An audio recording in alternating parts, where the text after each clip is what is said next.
Acompáñame al libro de Proverbios, ahí en el capítulo 9. Vamos a leer 2 versículos y hoy es el segundo tema de la serie llamados hacia la madurez espiritual. La madurez espiritual, recuerda, la madurez espiritual no es una opción del creyente, sino un deber delante de ¿quién? De su Señor. El llamado en las Escrituras es avanzar, a marchar en nuestra fe. Y vamos a continuar con el tema señales de la madurez de un creyente. Señales de la madurez de un creyente. Si tú tienes tu Biblia abierta en Proverbios, allá en el capítulo 9, quiero que observes el verso anterior, versículo 8.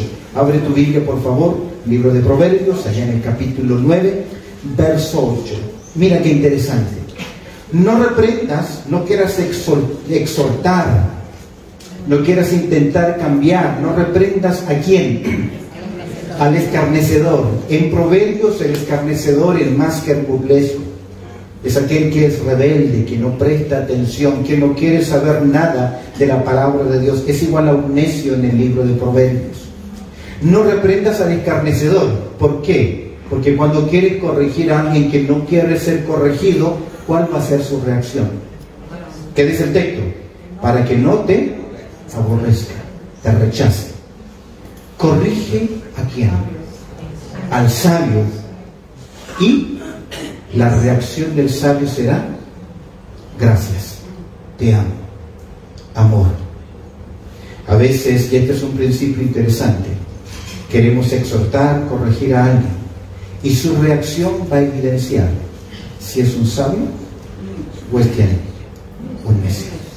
El verso siguiente dice: da ¿a quién? Al sabio. ¿Quién es el sabio en Proverbios? No es el perfecto, sino aquel que tiene temor de Dios y que quiere que su andar agrade a quién, a su Señor, que vive la vida conforme a los principios bíblicos. Da al sabio y será ¿qué? Más sabio. Enseña al justo y aumentará su saber. Pues Dios, hemos abierto tu palabra y en esta hora queremos pedirte, buen Señor, que tú nos guíes, me guíes a través de tu Espíritu Santo, que podamos sacar verdades prácticas que afecten nuestra vida, nuestro estilo de vida. Encomendamos este tiempo de estudio y oramos que tu Espíritu Santo se mueva en libertad, hablando a nuestros corazones. En Cristo Jesús oramos. Amén y amén. La madurez espiritual no tiene que ver con años en el cristianismo, no tiene que ver con conocimiento e información bíblica. Usted puede repetir de memoria versículos y esos versículos no impactar su vida. En una ocasión vienen los líderes religiosos y preguntan a Jesús con soberbia: ¿cuál es el primero y más grande mandamiento? Un fariseo de edad de 30 años aproximadamente había repetido de memoria más de 20,000 veces Deuteronomio capítulo 4 verso 6, donde Dios llama a la nación de Israel: oye Jehová vuestro Dios, Jehová uno es, y a él solo ¿qué? Amarás. Lo sabía, estaba en su mente. Por lo tanto, madurez no son años en el cristianismo, ni cuanto tú sepas de la Biblia. Madurez tiene que ver con desarrollar el carácter de Cristo en nosotros. Que sea evidente los frutos del Espíritu Santo, que son amor, gozo, paz, paciencia, benignidad, bondad, fe, mansedumbre, templanza. Que sean evidentes en nosotros. Ahora, nadie ha llegado al tope de la madurez. Pablo dice: no que yo ya sea perfecto, sino que prosigo a la meta. Ahora, estamos hablando de evidencias, señales que demuestran que tú eres un creyente maduro, que estás creciendo en la palabra de Dios. ¿Por qué? Hemos dicho en primer lugar, un creyente maduro dedica su vida para alcanzar la gloria de Dios. No vive para sí, vive para Dios, vive para su Señor, vive para la gloria de Dios. Dios lo dijo con la nación de Israel: para gloria mía los he creado. Y tú has sido alcanzado por la gracia de Dios para alabanza de la gloria de su gracia. En la iglesia la gloria es ¿para quién? Para el Señor. ¿Cómo se glorifica al Señor? No es tanto verbalmente, emocionalmente o cantando. Lo hacemos y está correcto. Pero la verdadera glorificación es comer y beber o hacer cualquier otra cosa para la gloria de Dios. Eso me lleva al segundo paso, mi vida en santidad. Y debemos vivir en santidad, apartados, dedicados para Dios en toda nuestra manera de vivir. Hoy quiero llevarte a un segundo paso, a un segundo aspecto muy importante. Ese creyente que va viviendo para la gloria de Dios, que busca vivir en santidad, por conocer la palabra de Dios, comenzará a ser sabio en tomar decisiones que honren a Dios. En otras palabras, comienza a discernir entre el bien y el mal. Logra caminar, y muchas veces hay temas, hay decisiones, hay aspectos en nuestras vidas que son terrenos grises o difíciles. Recuerdo hace años atrás una persona que me decía en mi país: yo no compro bebidas gaseosas en una botillería, porque la botillería expenden o venden bebidas alcohólicas y bebidas sin alcohol, las gaseosas o las bebidas. Y él tenía esa lucha de esa asociación en su vida. Hace años atrás, cuando yo me vine a vivir acá a Australia, el problema era: yo no voy, le compro carne para hacerme un asado, y no voy a Cabramata a comprar la carne, porque toda esa carne, primero que nada, ya fue encomendada o sacrificada ¿a quién? A los ídolos, porque cada shop, cada negocio de los asiáticos tiene su cultito, su dedicación, etc. De hecho, hay una vida muy religiosa en ese aspecto. Tenía un compañero de trabajo acá en Australia que si él traía una manzana, cuarto de manzana era una ofrenda. Si él tenía 2 naranjas o una naranja, parte de los gajos de la naranja era para su Dios. Hay temas que son grises, pero el creyente maduro comienza a decidir. Dice el libro a los Hebreos en el capítulo 5, el versículo 14, lo siguiente: pero el alimento sólido es ¿para quién? Para los que han alcanzado madurez, para los que por el uso tienen los sentidos ejercitados en el discernimiento del bien y del mal. Observa conmigo. El alimento sólido. Aquí el alimento sólido tiene que ver con la palabra de Dios, la enseñanza doctrinal. No solamente conceptos doctrinales, porque podemos ser buenos en definiciones, en teología, en términos, y muy lejanos a la vida práctica. La diferencia entre el creyente maduro y el inmaduro está en su alimento, su forma de alimentarse. La madurez se alcanza por el conocimiento aplicado de la palabra de Dios, y para eso nos ayuda el devocional. ¿Recuerdan que hace 2 semanas atrás les hice una pregunta? ¿Sí? Sobre el devocional. Después de este culto y en line off, voy a volver a preguntar, pero con una acción física. Porque quiero que si usted no lo está haciendo, se avergüence. Se avergüence.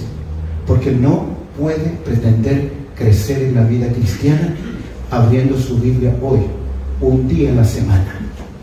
Yo tengo mi nietita, la amo, la quiero, pero si yo oigo de sus padres que le están dando de comer solo una vez a la semana, ¿qué ocurre? ¿Qué ocurre uno como abuelo? Uno va y la quita, o va y le demanda, porque es... Pero a veces la vida raquítica espiritualmente que tenemos obedece a que no somos fieles en qué, en pequeñas cosas. Y como no lo aprendimos tempranamente en nuestra vida cristiana, y ya no es un hábito en nuestra vida cristiana, siempre usted estará luchando por no hacerlo, porque no lo hace. Pero el alimento sólido, ¿para quién es? Para los que han alcanzado madurez. Observa, para los que por el uso tienen los sentidos ejercitados en el discernimiento ¿de qué? Del bien y del mal. La madurez espiritual se manifiesta en la capacidad de distinguir entre lo bueno y lo malo, entre lo mejor y lo excelente. Lo que es bueno o malo, escúcheme bien, no lo determina mi capricho, mi gusto, ni siquiera mis preferencias personales. Lo que determina qué es bueno y qué es malo es ¿qué cosa? El consejo de la palabra de Dios. Pero si usted no la conoce, no sabe los principios de la palabra de Dios, no sabe los mandatos de la palabra de Dios, ¿cómo podrá tomar decisión? Y no es nuestra tradición o nuestras tradiciones los que nos llevan a tomar decisiones. Ahora, el conocimiento de la palabra de Dios nos hace capaces de poder tener lo que se llama discernimiento, poder diferenciar.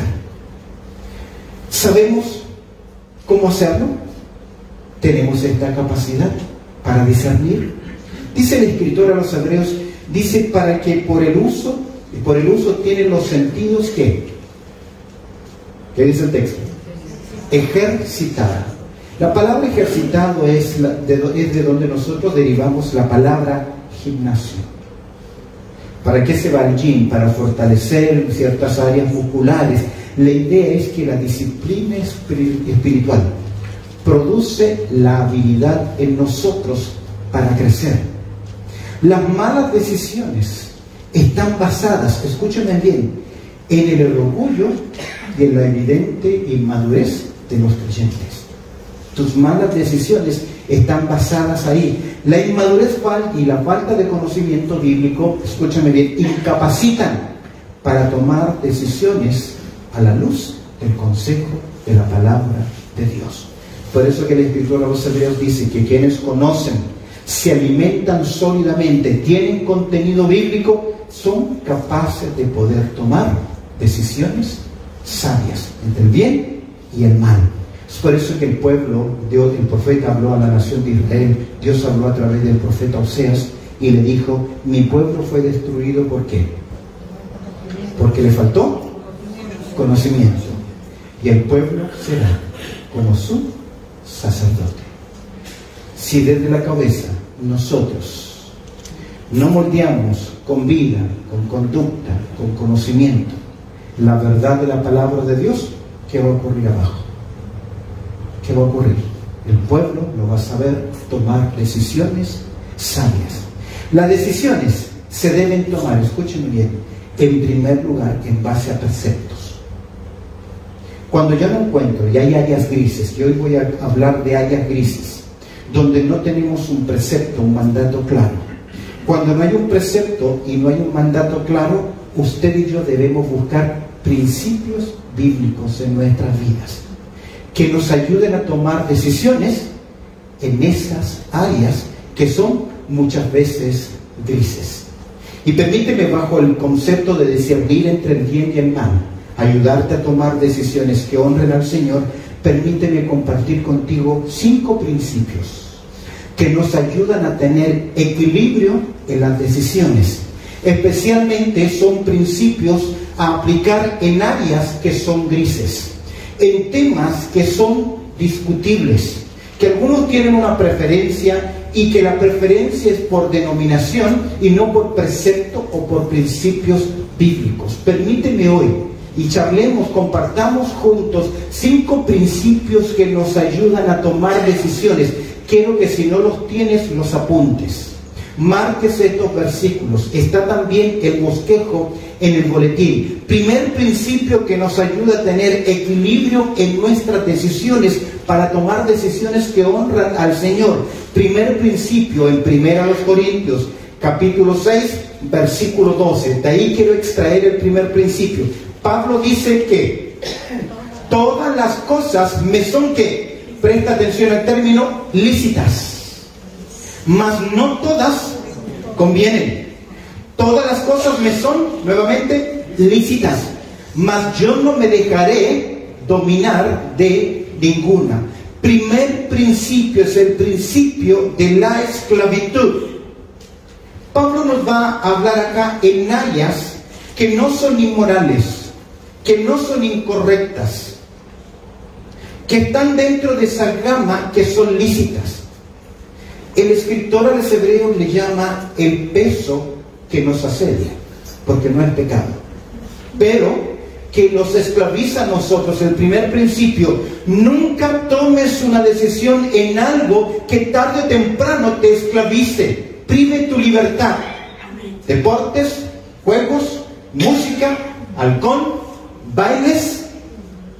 Estás en tu libertad en Cristo. Pero muchas de estas cosas abrimos una puerta y luego no la podemos cerrar. La declaración de este principio es: como creyentes no vamos a permitir que ninguna cosa nos controle, a no ser que sea ¿quién? El Espíritu Santo de Dios. Los juegos, escúchame bien, pueden ser una esclavitud que te roben tiempo. La televisión, las teleseries, los deportes. ¿Cómo es posible que podamos levantarnos tempranamente para ver un partido y no llegar tempranamente a una responsabilidad cristiana? Algo nos está esclavizando. ¿El principio cuál es? El principio de la esclavitud. Como creyentes no vamos a permitir que ninguna cosa nos controle a no ser el Espíritu Santo. Como creyentes tenemos que decidir quién va a controlar nuestras vidas, la carne o el Espíritu. Y en muchas cosas, en áreas grises que satisfacen la carne, las hago porque me gusta, porque me siento bien, porque me atraen, me siento bien. Tal vez no es pecado, pero poco a poco te estás ¿qué? Esclavizando. Yo ya no puedo asistir al culto porque justo es el horario de mi programa preferido. ¿Y mi carne qué prefiere? La entretención, el beneficio para mi carne. Debemos tener mucho cuidado con abrir puertas que no podamos después cerrar. Observa conmigo en 1 Corintios capítulo 6, versículo 12.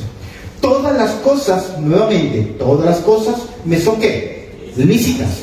Esta es un área, es una frase para los hermanos de Corinto que tiene que ver con su libertad. Pero cuidado, esa libertad parece que estaba justificando acciones de la carne, que en cierta forma no son pecado, pero que lentamente comienzan a esclavizarlos. Todas las cosas me son lícitas, mas no todas ¿qué? Convienen. La idea, no todas aprovechan mi vida espiritual. No son malas, son neutrales, pero no dan un provecho espiritual. Y a veces nos gusta consumir mucha música del mundo, muchas cosas del mundo, y eso usted sabe que comienza a afectar nuestras paredes mentales. Y sabemos más cantos de afuera, del mundo, de artistas, que versículos y promesas de la palabra de Dios. ¿Por qué? Porque estoy llenando mi mente. Son peso en la carrera. Todas las cosas me son lícitas. Mas, mira el principio de Pablo. ¿Cuál es la decisión de Pablo? No me voy a dejar ¿qué? Dominar. Estar bajo la potestad de algo o de alguien. Bajo el dominio. Hay muchas cosas que nos pueden esclavizar.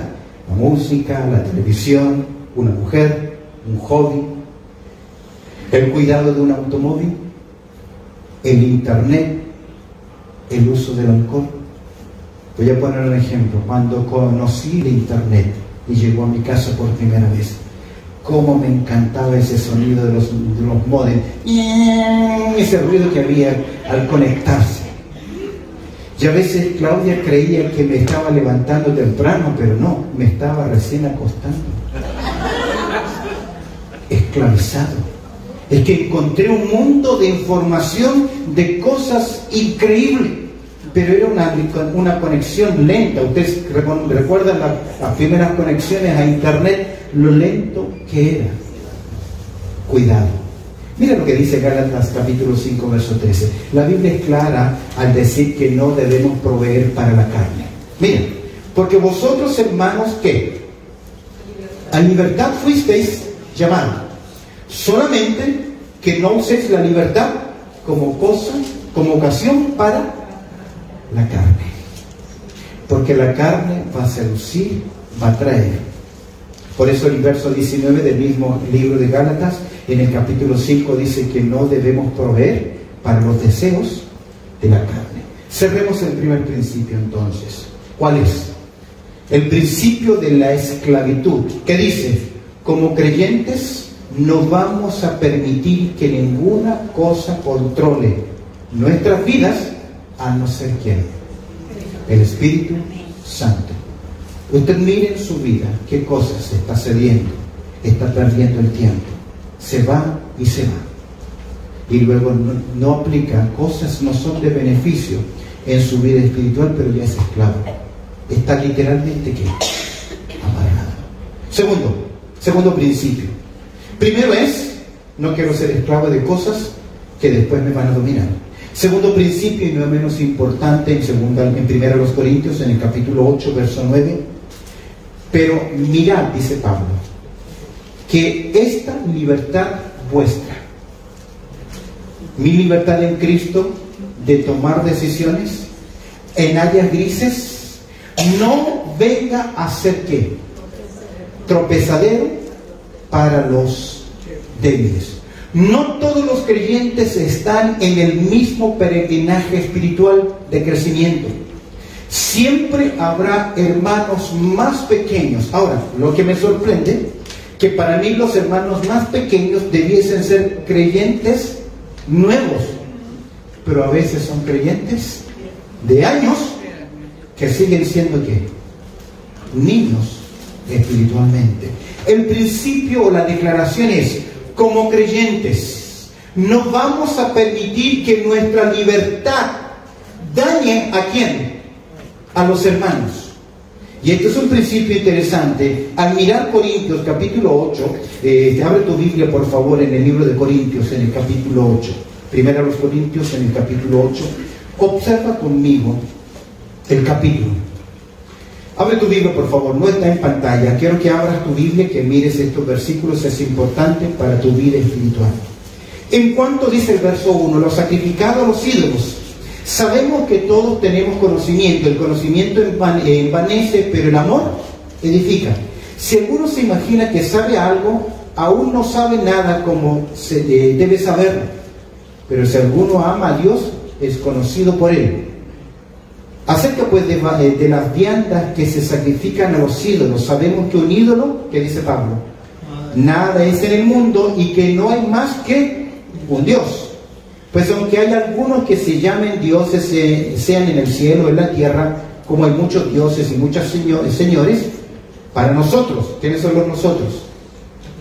Creyentes. Sin embargo, solo hay un Dios, el Padre, del cual proceden todas las cosas. Nosotros somos para Él y un Señor Jesucristo, por medio del cual son todas las cosas y nosotros por medio de Él. Pero en esto, todos, pero no en todos hay este conocimiento, porque algunos habituados hasta aquí a los ídolos comen como sacrificado a los ídolos y su conciencia siendo débil se contamina. Si bien la vianda no nos hace más aceptos ante Dios, pues ni porque comamos seremos más, ni porque no comamos seremos ¿qué? Menos.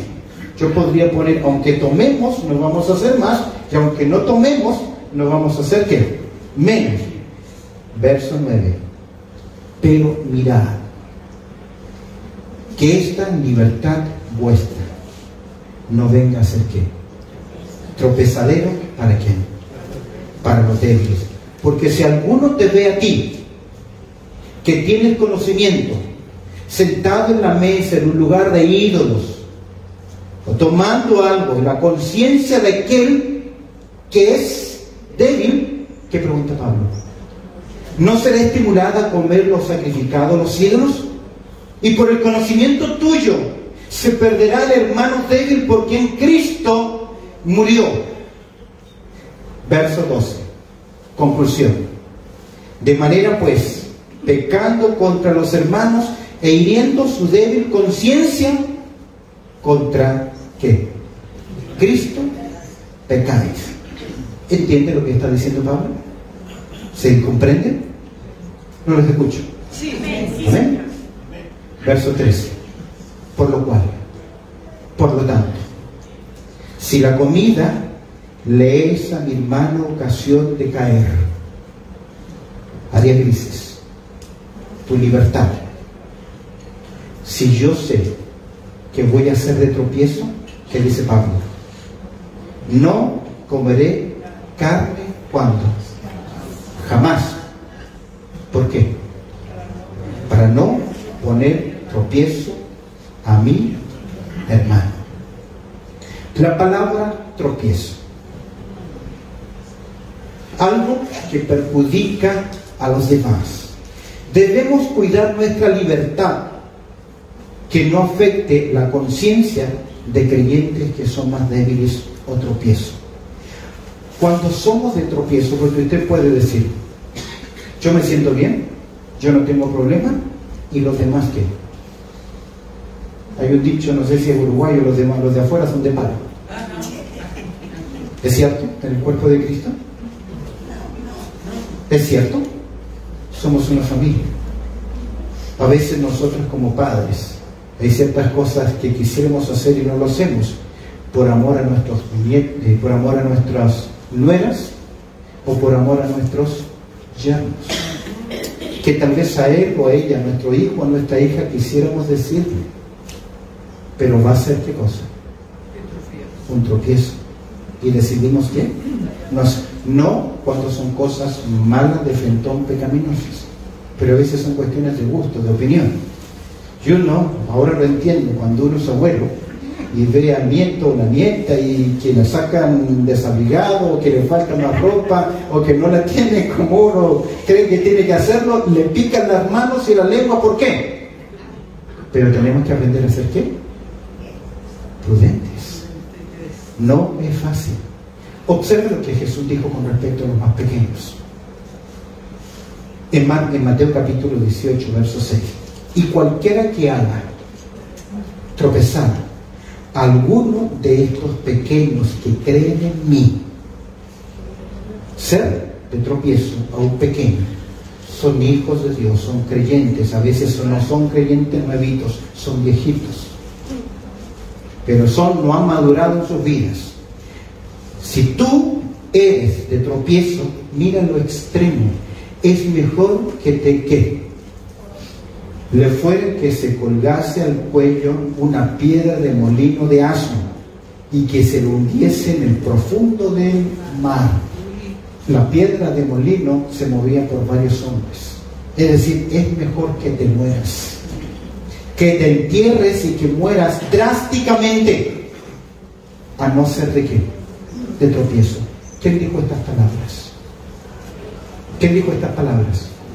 No los escucho. ¿Quién dijo estas palabras? Es por eso que Jesús nos dice, ¿por qué me llamáis Señor y no hacéis lo que yo os digo? Te voy a decir algo. Esta porción, este versículo, esta serie ha pegado mi vida tremendamente, porque tu libertad en Cristo te permite hacer muchas cosas, áreas grises, que para ti está bien. Pero si yo sé que esa libertad está siendo de tropiezo a otro hermano o hermana, ¿qué? ¿Cuál es la decisión? Que si voy a seguir siendo de tropiezo, es mejor que el Señor o me ponga a un lado. Esto significa que yo soy responsable por mi hermano en Cristo.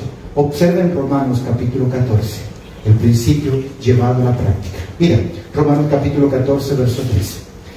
Así que, Pablo llega a una conclusión. Ya no nos juzguemos más los unos a los otros, sino más bien, ¿qué? Míralo, márcalo en tu Biblia, por favor. Decidid no poner tropiezo o ocasión de caer ¿a quién? Al hermano. Decide ser de bendición y no un tropiezo. Yo sé y confío en el Señor Jesús que nada es inmundo en sí mismo. Nuevamente el tema es carne sacrificada a los ídolos, áreas grises para nosotros. Yo sé y confío que en el Señor que nada es inmundo en sí mismo, mas para el que piensa que algo es inmundo, para él ¿qué? Lo es.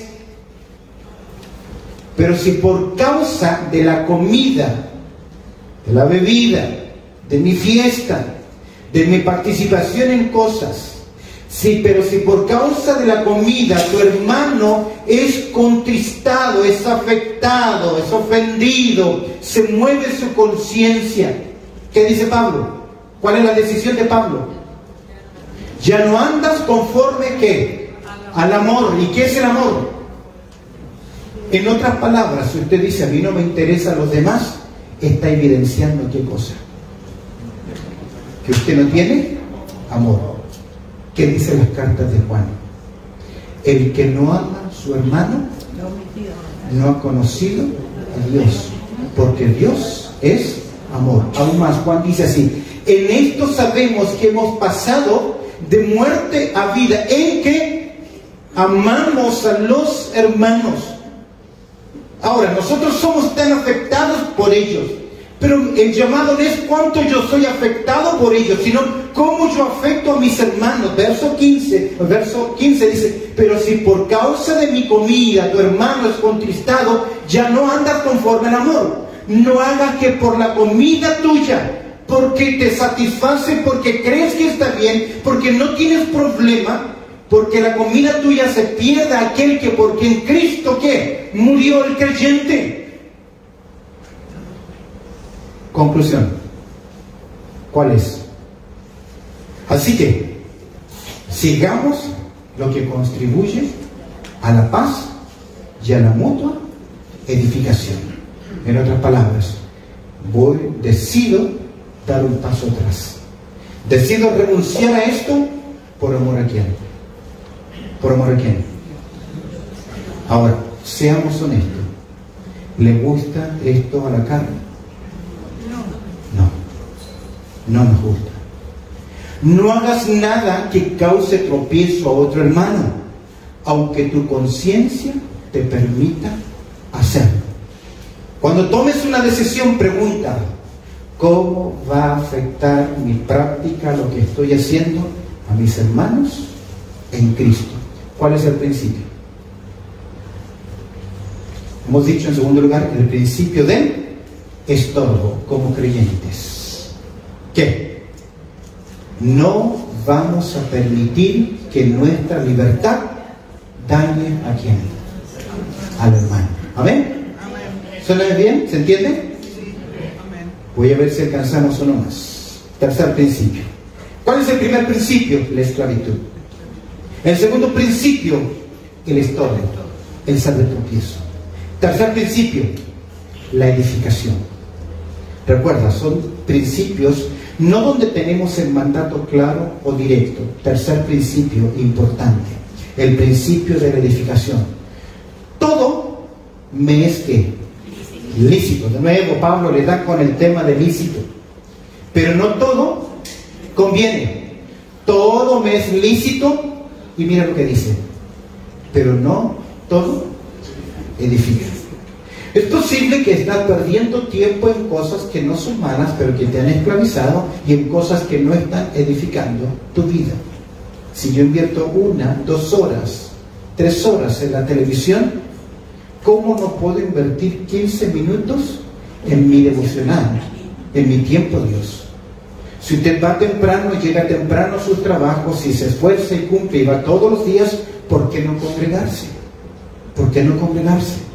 ¿Por qué no asistir a un culto a la tarde? Si sale a cualquier otra invitación o sale a comer a cualquier otro lugar, ¿por qué no llegar a congregarse? La ventaja es que ahora nos congregamos virtualmente. Ahí no tengo que salir de casa. Pero estoy haciendo cosas que realmente edifican mi vida espiritual. Mira la declaración. Como creyentes debemos preguntarnos: ¿esto me ayuda a acercarme o me aleja del Señor? Lo que usted está decidiendo hacer, sus acciones. Hay cosas que hacemos que nos edifican, pero no todas nos alejan del Señor. Hay cosas que hacemos que no edifican, pero que no me alejan del Señor. Pablo va a decir: todo me es lícito, pero no todo, ¿qué? Conviene. ¿Qué se requiere para saber eso? Discernimiento, madurez, para saber lo que me conviene y lo que no me conviene. Relaciones, grupos con personas, etcétera. Todo me es lícito, pero no todo conviene. Todo me es lícito, ¿y qué agrega Pablo? Pero, que es un giro, es un cambio, no todo edifica. El término edificar significa construir una casa. Hay un dicho que dice que nosotros somos el producto de lo que comemos, con quien nos relacionamos. Ese somos el resultado. La palabra dice, hay un dicho que dice, dime con quién andas y te diré quién eres.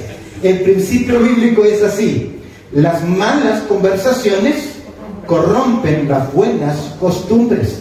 La meta de lo que hacemos es la edificación personal y la edificación del cuerpo del Señor, la obra del Señor. Hay cosas que hacemos que nos edifican y hay decisiones que tomamos que tal vez son neutrales, pero no producen ni bendición en nosotros ni bendición en otras personas. Volvemos a Gálatas capítulo 5, verso 13. Pablo dice lo siguiente: porque vosotros, creyentes, hermanos, a libertad fuisteis llamados. ¿Cómo fuimos libres? ¿Cómo fuimos libres? ¿Cómo usted fue libre? Por la sangre de Cristo Jesús, cuando tuvo ese encuentro personal con Cristo Jesús. ¿Hay alguno libre acá? ¿Hay libres acá? Ahora, somos libres no para hacer lo que queramos. Somos libres para hacer aquello que es correcto. Hablando con algunos hermanos, hay pasajes en las Escrituras que son difíciles. Entre ellos está el libro de Hebreos, capítulo 10, verso 26 al 31, que pareciera pérdidas de salvación.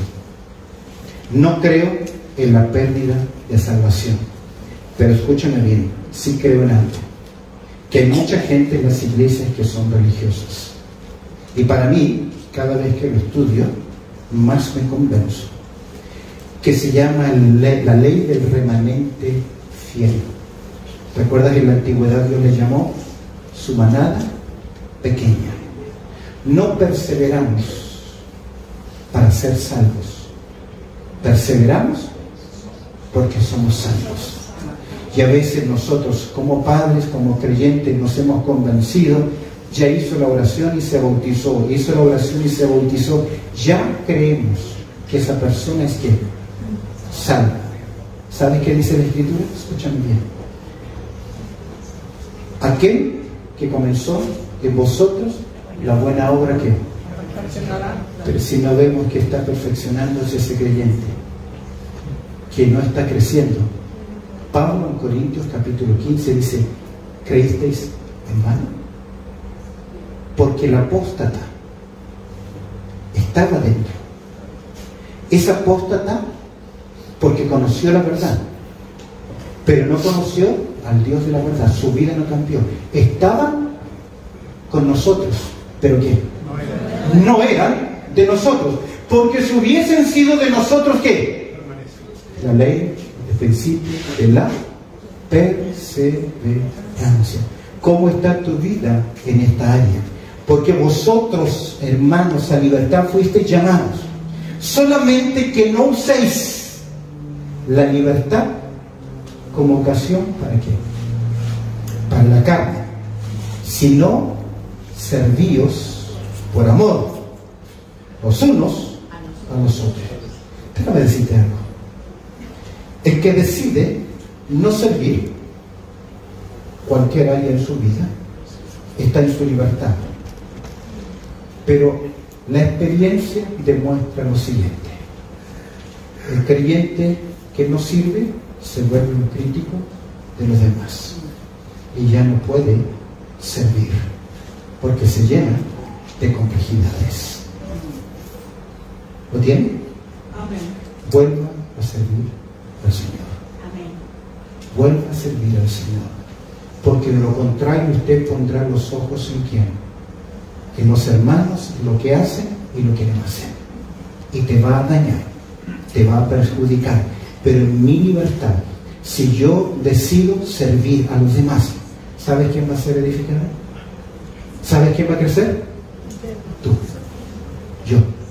Yo recuerdo hace años atrás, estando en Argentina, tenía problemas, crisis, dificultades, Y el día viernes tenía que el fin de semana visitar a una familia que estaba discipulando. Mi carne y mis emociones decían, no quiero hacerlo. Estoy luchando, tengo problemas, no quiero hacerlo.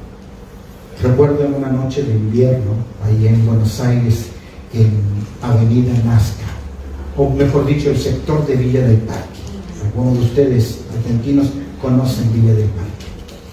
Llegué a la puerta de estos hermanos que discipulaba todos los días. Ellos siempre me esperaban, pero yo no quería hacerlo.